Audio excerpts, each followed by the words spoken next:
저녁 무렵 고급 아파트의 거실. 크리스털 샹들리에 불빛 아래 길게 뻗은 식탁에는 깔끔하게 차려진 음식들이 가지런하다. 고미형은 손님들을 위해 우아한 미소를 머금고 앉아있지만 주방에서는 며느리 이정민이 분주히 움직이며 땀을 훔친다.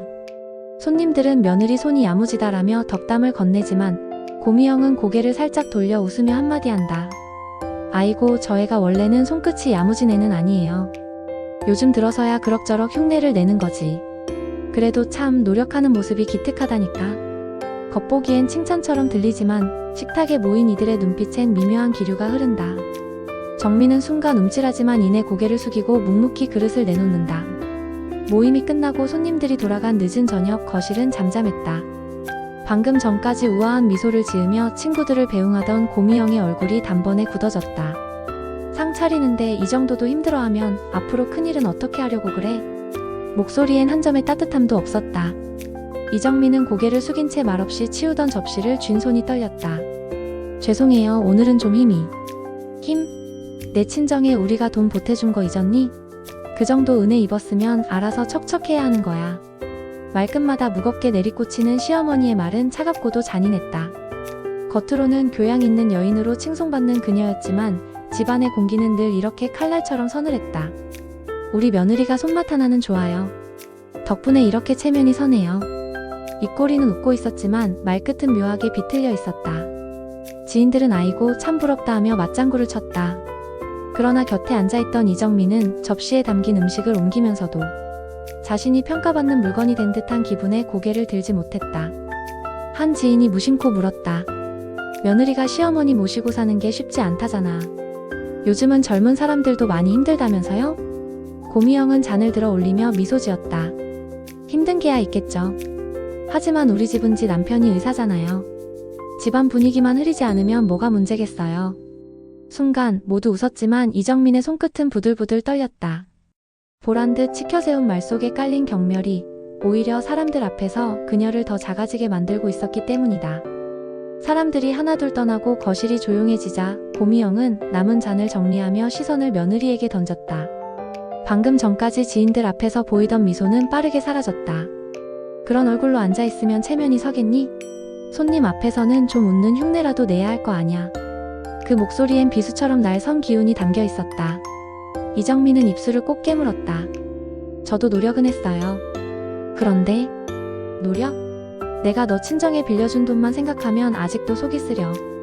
그 은혜로 우리 집에 들어와 살면서 고개 좀 빳빳이 들지 말고. 순간 공기마저 무겁게 가라앉았다. 지금의 대화가 그저 둘 사이에만 머무를 뿐이라는 게 오히려 더 잔혹하게 느껴졌다. 밖에서는 완벽한 시어머니로 포장된 여인이 안에서는 누구보다 날카로운 칼끝을 세우고 있었기 때문이다. 밤이 깊어 아이들이 잠든 뒤 불 꺼진 부엌에서 이정민은 물컵을 손에 꼭 쥔 채 숨을 고르고 있었다. 방 안에서 들려오는 시어머니의 전화통화 소리가 문틈 사이로 흘러나왔다. 아이고, 내가 그 며느리 때문에 속이 답답한 줄을 몰라. 그래도 사람들 앞에선 괜찮은 며느리라고 해놔야 체면이 서지. 내가 또 의사 엄마라 어디 가서 흉 잡히면 안 되잖아. 이정민은 두 손이 떨려 컵 가장자리가 달그락거렸다. 가슴을 후벼 파는 듯한 그 말들이 매일 삼켜야 했던 눈물과 한숨을 다시 떠올리게 했다. 그녀는 입술을 깨물며 스스로를 다독였다. 견뎌야 해. 내가 무너지면 아이들도. 정민아, 손님들 앞에서 참 수고했어. 그런데 네가 준비한 음식이 조금 투박하더라. 우리 집안 체면을 생각하면 다음엔 더 세련되게 해보는 게 어때? 말끝은 부드러웠으나 속내는 집안을 빛내지 못한다는 꼬집음이었다. 이정민은 손에 쥔 행주를 꼭 쥐며 억지 미소를 지었다. 네, 노력해보겠습니다. 하지만 속으로는 서늘한 한기가 밀려왔다. 칭찬과 지적을 교묘히 뒤섞는 시어머니의 말은 자신을 끝없이 초라하게 만드는 족쇄 같았다. 멀찍이 앉아 서류를 보는 남편은 잠시 고개를 들었으나 곧 시선을 피하며 아무 일 없다는 듯 종이에만 집중했다. 그 침묵은 이정민의 고립감을 더욱 깊게 만들었다. 하지만 고요 속에 울리는 심장 소리는 이미 벼랑 끝에 선 듯 거칠게 뛰고 있었다. 그녀의 눈가엔 결국 또렷한 눈물이 맺혀 흘러내렸다. 다음날 아침 식탁 위엔 가지런히 차려진 반찬들이 놓여 있었지만 공기는 서늘했다. 고미영은 신문을 넘기다 말고 흘끗 며느리를 바라보며 은근한 미소를 지었다. 그래도 우리 집은 복이 많지. 아들 덕에 의사 집안이고 며느리도 성실하니. 다만 얼굴에 늘 그늘이 드리워져 있어서 괜히 남들이 뭐라 할까 걱정이지. 우아하게 던진 말은 칭찬처럼 들렸지만 그 안에 섞인 날카로운 비수가 식탁 위를 스쳤다. 이정민은 젓가락을 짚다 멈추고 잠시 숨을 고르며 애써 웃었다. 아이들 챙기다 보면 피곤해서 그래요. 그러나 그녀의 눈빛은 이미 깊게 움츠러들어 있었고 말끝마다 내리깔린 고미형의 뉘앙스는 식탁을 무겁게 짓눌렀다. 옆에서 묵묵히 밥을 먹던 남편은 두 여인의 교묘한 기류를 느끼면서도 마치 모른 척 숟가락 소리만 내며 침묵으로 자리를 지켰다. 식탁 위에 어색한 침묵이 감돌던 순간 시어머니가 무심한 듯 말을 던졌다. 아까 낮에 백화점에 나갔다가 서리 봤어. 여전히 단정하고 참 야무지더라. 학교 선생이라 그런가? 사람이 어쩜 그렇게 똑 부러질 수 있는지. 아들은 고개를 끄덕이며 대수롭지 않게 넘겼지만 그 말이 은근히 며느리와 비교되는 듯한 뉘앙스를 풍겼다. 며느리는 젓가락을 움켜쥔 손끝이 하얗게 질려갔지만 애써 표정을 감추고 숟가락을 내려놓았다. 저도 들었어요. 성실하고 훌륭한 분이라고요. 시어머니는 기다렸다는 듯 웃음을 지으며 덧붙였다. 그러게 말이야. 그런 여자가 우리 집안에 들어오면 정말 큰 힘이 될 텐데 말이지. 말끝이 공기 속에 길게 맴돌며 식탁 위 분위기는 다시 차갑게 가라앉았다. 그날 밤 방안은 고요했지만 공기는 무겁게 내려앉아 있었다. 남편은 책을 펼쳐 들었으나 글자는 눈에 들어오지 않았고 아내는 옆에서 이불을 고쳐 덮으며 조심스럽게 물었다. 낮에 어머님 말씀 그냥 하신 거겠지? 남편은 책장을 넘기는 척하며 짧게 답했다. 그럼 괜한 의미 부여하지 마. 그러나 그의 목소리에는 미묘한 흔들림이 담겨 있었다. 아내는 그 떨림을 놓치지 않고 가슴이 철렁 내려앉았다. 한참을 침묵하던 남편은 결국 책을 덮으며 작게 한숨을 내쉬었다. 서리가 예전부터 어머니랑 아는 사이였거든. 그래서 그냥 칭찬하신 거야. 아내는 고개를 끄덕였지만 눈빛 속 불안은 좀처럼 가라앉지 않았다. 며칠 뒤 집으로 돌아온 남편은 평소보다 늦었다. 옷차림은 단정했지만 표정은 어딘가 달라 있었다. 아내는 반갑게 맞으며 물었다. 오늘은 왜 이렇게 늦었어? 혼자 많았어? 남편은 잠시 머뭇거리다. 병원 회의가 길었어. 라고 대답했지만 말끝이 어색하게 떨렸다. 휴대폰이 진동하며 테이블 위에서 울렸다. 화면에 뜬 이름은 정설이. 아내는 본능적으로 시선을 돌렸고 남편은 허둥지둥 휴대폰을 집어들며 말했다. 병원 동문 모임 얘기야. 별거 아니야. 아내는 억지로 미소 지었지만 속으로는 묵직한 파문이 번져갔다. 이 순간부터 그녀는 남편 곁에 들이운 보이지 않는 그림자를 직감했다. 며칠 후 시어머니는 집에 아들을 불러 앉혔다. 너 언제까지 저 우울한 얼굴만 하고 있는 여자를 곁에 둘 거니? 내 인생은 아직 길어. 네가 웃는 걸 본 지가 언제인지 모르겠다. 아들은 난처한 듯 숟가락을 내려놓았다. 엄마, 무슨 말씀을 그렇게까지 아내는 내 곁에서 최선을 다하고 있어. 고미영은 단호하게 고개를 저었다. 최선? 네가 고생해서 번 돈으로 그 집안 살려줬잖니. 그걸로 충분하지 않니? 이제는 너를 위해 살아야지. 말끝을 흐리던 그녀는 이내 미소를 지으며 지난번 말했던 정설이 교양 있고 직업도 탄탄해. 너 같은 의사에게 더 잘 맞는 사람이야. 아들은 당황스러워 숨을 고르며 반문했다. 어머니, 저 유부남이에요. 무슨 말씀이세요? 잠시 정적이 흘렀고 시어머니의 눈빛에는 이미 확신이 가득했다. 그래, 서리 같은 여자가 내 옆에 있어야 우리 집안이 빛나는 거야. 그날 밤 상욱은 거실에 앉아 멍하니 텔레비전을 바라보고 있었다. 곁에 앉은 아내가 조심스럽게 말을 건넸다. 오늘 어머님이 무슨 말씀하셨는지 나도 들어야 하지 않겠어? 상욱의 어깨가 움찔했지만 끝내 고개를 돌리지 않았다. 별 얘기 아니야. 그냥 너한테 너무 힘들지 않냐고 그 정도야. 그러나 아내는 이미 눈치를 챘다. 아니지. 또 다른 사람 얘기를 꺼내신 거잖아. 목소리는 떨렸지만 눈빛만은 단호했다. 상욱은 깊은 한숨을 내쉬었다. 당신 알잖아. 엄마 성격 한 귀로 듣고 흘리면 돼. 하지만 아내의 눈에서는 눈물이 차올랐다. 나도 알고 있어. 나 약점 잡히고 친정에 돈 빌린 것 때문에 당신이 끝내 나를 지켜주지 못할 거라는 거. 순간 무겁게 내려앉은 침묵 속에서 상욱의 시선은 흔들렸고 방 안의 공기는 점점 차가워졌다. 테이블 위에는 시어머니가 정성스레 차려놓은 음식들이 가지런히 놓였고 마치 손님을 맞이하는 잔치처럼 분위기가 꾸며져 있었다. 잠시 후 문이 열리며 정설이가 들어섰다. 화려한 복장에 꽃다발을 들고 또렷한 말투, 그리고 꾸준히 자신을 가꾸어 온 듯 빛나는 외모가 눈길을 사로잡았다. 와주어서 고맙구나, 설이야. 우리 아들도 내 같은 단정한 사람을 곁에 두면 참 좋을 텐데. 시어머니의 말은 은근한 미소 속에 뼈가 있었다. 상욱은 순간적으로 멈칫했지만 눈길이 저도 모르게 설이의 얼굴에 머물렀다. 아내의 손은 숟가락을 쥔 채 굳어 있었고 차갑게 굳은 시선이 남편과 설이 사이를 오갔다. 정설이는 교양 있게 웃으며 고개를 끄덕였지만 그 순간 아내의 가슴 속에는 말로 설명할 수 없는 불길이 치밀어 오르기 시작했다. 식탁 위 대화는 겉으로 보기엔 평화로웠다. 하지만 그 속에 담긴 말들은 모두 아내의 가슴을 겨누고 있었다. 요즘 젊은 여자들은 꾸미기만 하고 속은 비어 있다는데 설이는 다르구나.